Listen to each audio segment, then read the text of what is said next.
Bonsoir et bienvenue dans cette nouvelle édition de l'Africa Tonight. Au sommaire de l'actualité, vaste remaniement ministériel au Ghana sur décision du président Nana Akufo-Addo qui a notamment remercié son ministre des Finances, critiqué pour sa gestion de la crise économique.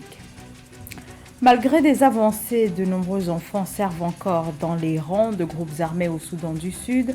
Les autorités se disent mobilisées dans la lutte contre le phénomène des enfants soldats. Inondations, cyclones, feux de forêt, l'Afrique est exposée à de multiples risques naturels qui tendent à s'amplifier sous l'effet du réchauffement climatique. Nous verrons dans ce journal comment l'ouest du continent, l'une des régions les plus à risque, se prépare à faire face à la multiplication des catastrophes naturelles. La mobilisation ne faiblit pas au Sénégal. Ce jeudi, le mouvement des détenus a tenu une conférence de presse à Dakar, au siège d'Amnesty International. Le mouvement déplore près de 250 arrestations abusives lors des manifestations qui ont suivi l'annonce du report de l'élection présidentielle. Le mouvement des détenus invite les Sénégalais à descendre dans la rue ce samedi aux côtés du collectif des familles des détenus politiques. Ce même samedi, un autre rassemblement est prévu par la plateforme de la société civile, Arsounou Élections, qui exige la tenue de l'élection présidentielle avant le 2 avril, date qui marque la fin du mandat du président Macky Sall. Un remaniement ministériel a été opéré ce mercredi au Ghana. Le ministre des Finances, Ken Ofori-Atta, ne fait plus partie de la nouvelle équipe. C'est l'un des faits marquants de ce changement. Ken Ofori-Atta était critiqué pour sa gestion de la crise économique, la plus grave que le Ghana ait connue depuis des décennies. Il est remplacé par Mohamed Amin Adam, qui jusqu'à sa réaffectation était ministre d'État au ministère des Finances. Nathalie Mo. Le gouvernement ghanéen a connu son plus important remaniement depuis 2017. Le président Nana Akufo-Addo a limogé 11 ministres le 14 février 2024. La sortie la plus importante de l'exécutif a été celle du ministre des Finances, Ken Ofori-Atta, remplacé par Mohamed Amin Adam, avec effet immédiat. La révision de la composition du gouvernement vise, selon la présidence de la République, à apporter des transformations profondes dans l'administration ghanéenne. De nombreux Ghanéens sont venus à associer l'ancien ministre des Finances à bon nombre des difficultés économiques auxquelles nous avons été confrontés. Dans cette mesure, ce changement serait considéré comme quelque chose de positif. Le remaniement affectant des postes ministériels clés devrait relever les défis économiques et améliorer la trajectoire de développement du pays. 7 ministres ont été définitivement sortis du gouvernement, notamment les ministres de la Santé, Kwaku Agyeman Manu, et de l'assainissement et des ressources en eau, Freda Prempeh, moins d'1 an après son entrée dans le gouvernement. Pour des observateurs, le principal regret réside dans le fait que le nombre de ministres soit maintenu. Selon eux, la composition du gouvernement ne répond pas à la promesse de réduction du train de vie de l'État prônée par le président Akufo-Addo. En plus, nous sommes dans une année électorale. Il y aura des pressions sur les ministres. Le gouvernement actuel voudra dépenser pour impressionner le peuple. Vous vous rendez compte qu'ils voudront lancer de nouveaux projets juste pour obtenir des votes. Mais cela entraînera des dépenses excessives. Et il faudra beaucoup de temps pour résorber le déficit qui en découlera. À l'annonce du nouveau gouvernement qui doit être validé par le Parlement, le président Nana Akufo-Addo a reconnu la contribution de l'exécutif sortant dans la réalisation du mandat présidentiel au cours des 7 dernières années. On peut notamment citer la restructuration de la dette ghanéenne obtenue sous le leadership de l'ancien ministre des Finances, Ken Ofori-Atta. Le gouvernement éthiopien rejette en bloc les accusations de la Commission éthiopienne des droits humains qui a mené un travail d'enquête sur l'exécution de victimes civiles consécutives à des combats entre les forces de sécurité gouvernementales et des milices. Les forces gouvernementales éthiopiennes ont exécuté le 29 janvier au moins 45 habitants dans l'état régional de l'Amhara, au nord-ouest de l'Éthiopie, où elles combattent des milices locales, dénonce la Commission éthiopienne des droits humains. Les victimes auraient été exécutées car accusées de soutenir la milice des Fano. Le HRC, qui n'a pas pu mener à bien son enquête à cause de la situation sécuritaire, estime que le bilan des victimes serait en réalité plus lourd que celui annoncé. Un chiffre en constante augmentation ces dernières années. Selon l'UNICEF, 300 000 enfants, garçons et filles, seraient actuellement enrôlés de force dans des groupes armés. Le phénomène est particulièrement présent sur le continent africain. La tragédie des enfants soldats, c'est notamment le cas au Soudan du Sud où, durant la guerre civile, des milliers d'enfants ont été arrachés de force à leur famille et enrôlés dans les groupes armés. Un véritable fléau contre lequel les autorités se disent déterminées à mettre un terme. Marie-Raphaël Antolo.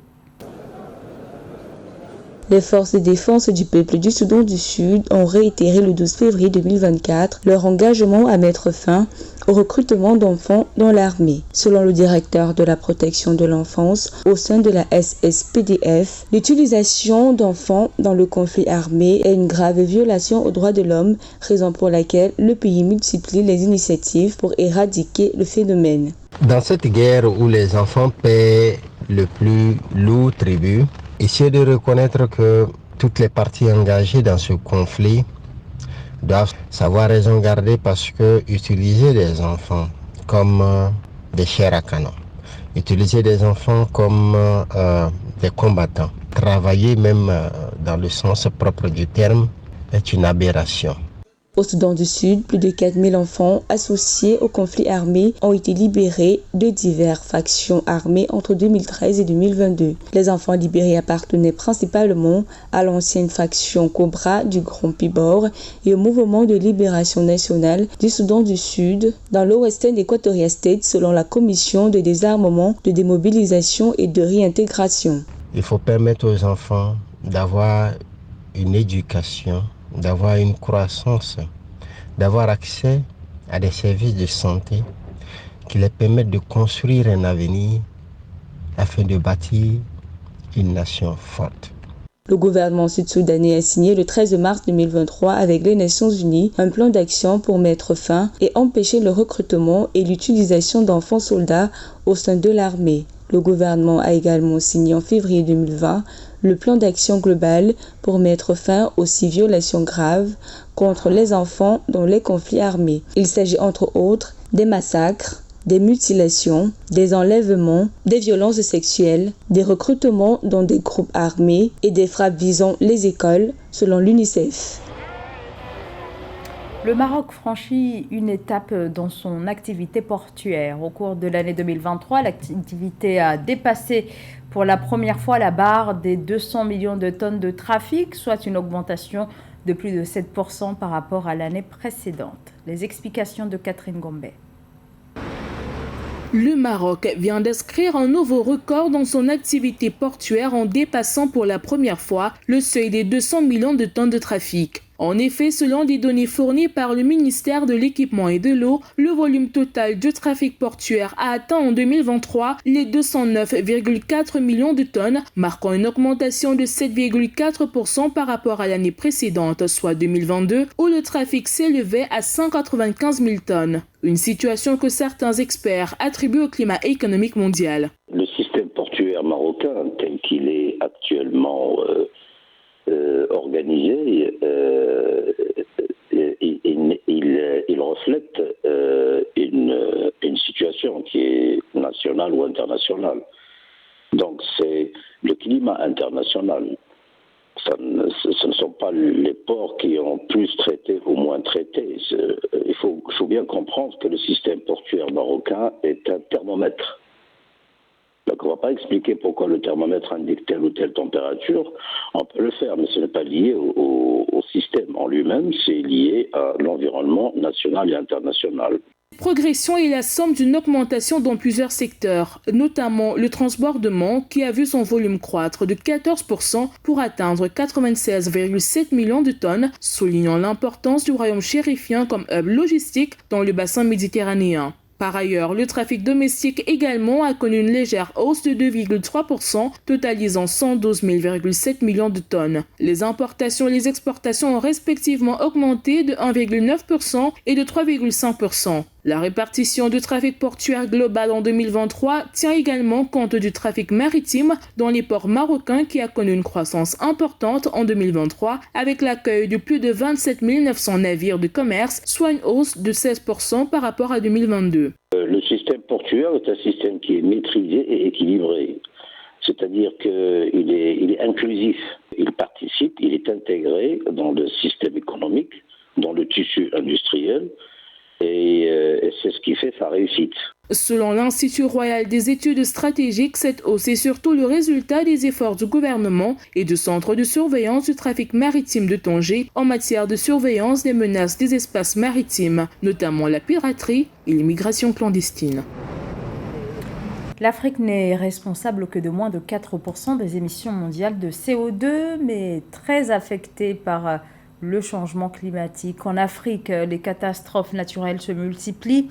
Plusieurs phénomènes liés au climat frappent le continent de manière de plus en plus répétée. C'est le cas en Afrique de l'Ouest où la riposte attendue nécessite plus de moyens. Sarah Yemele. La communauté économique des États de l'Afrique de l'Ouest renforce la résilience contre les catastrophes dans les États membres afin de réduire le nombre élevé de victimes enregistrées chaque année dans la région.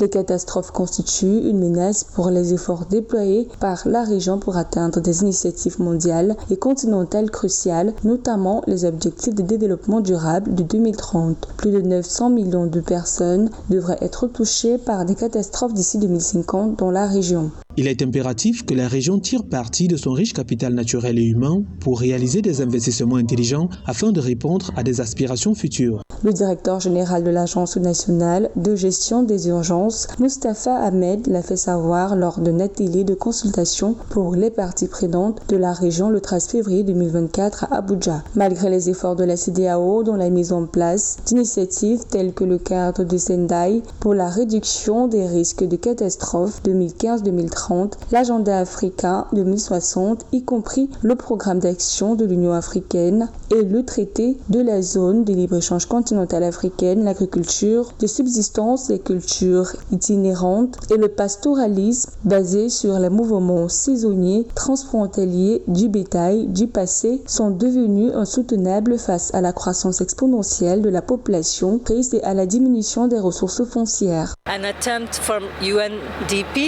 Le PNUD, mais aussi d'autres agences des Nations Unies, ainsi que nos partenaires, tentent d'aider la Commission de la CEDEAO à remplir son mandat, à renforcer la résilience des populations dans la région, afin de leur permettre de résister à cette crise et de s'en remettre. L'impact du changement climatique devra se traduire par des situations météorologiques plus extrêmes, telles que des pluies abondantes, entraînant des inondations et des sécheresses dévastatrices, reste la menace la plus grave en Afrique de l'Ouest. En 2022, le Nigeria a connu sa pire inondation jamais enregistrée, avec plus de 665 morts, 3181 blessés, 4 476 867 personnes touchées, donc 2 437 411 déplacés.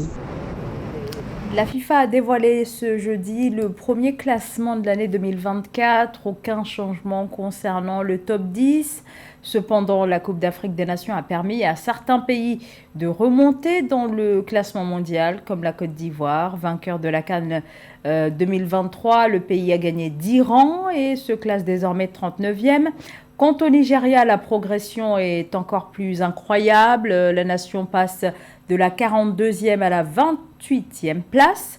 Le Maroc et le Sénégal restent dans le top 3 des pays africains. Par contre, mauvaise nouvelle pour la Tunisie et l'Algérie qui chutent dans ce classement de la Fédération internationale de football.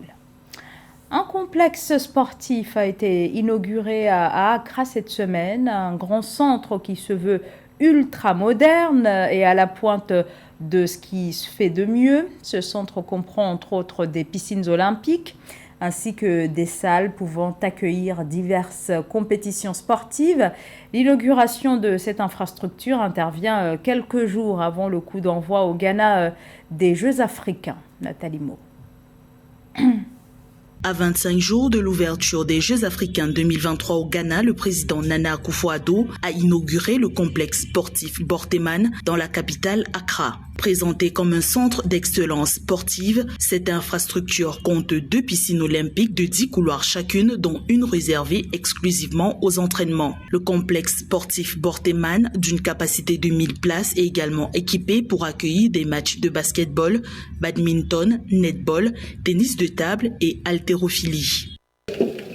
I pledge the full commitment of government to ensure that all visitors to the country are secure.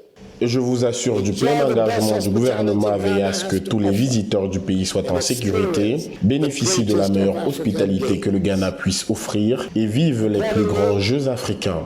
En conséquence, j'ai l'honneur et le plaisir singulier de déclarer l'installation sportive Borteyman pour les 13e Jeux africains d'Accra 2023, dûment mise en service. The 13th African Games Accra 2023, duly commissioned. L'achèvement de la construction du complexe sportif Borteyman d'août 2021 à février 2023, selon le président Akufo-Addo, souligne l'engagement du gouvernement en faveur du développement du sport. Dans son discours d'inauguration, le chef d'État ghanéen a salué la rénovation et la construction de l'ensemble des installations destinées à accueillir les 13e Jeux africains du 8 au 23 mars 2023. 8000 athlètes, officiels, journalistes et supporters seront également accueillis au stade de l'Université du Ghana et dans un dôme provisoire de 500 places pour le handball, le volleyball, le judo, le karaté, le taekwondo, l'escrime, le bras de fer, entre autres.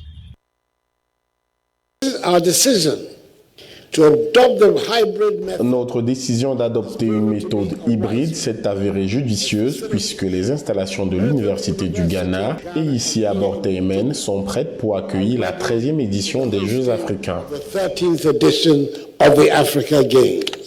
L'organisation des Jeux africains a motivé le gouvernement à accélérer des projets de développement d'infrastructures sportives dans le pays. Le président Nana Akufo-Addo a ainsi cité les rénovations en cours des stades d'Accra, de Cape Coast et de Baba Yara, ainsi que la construction de 10 stades régionaux, dont 6 ont été achevés. C'était le journal de la rédaction. Merci à vous de nous avoir suivis. Restez avec nous sur Africa 24.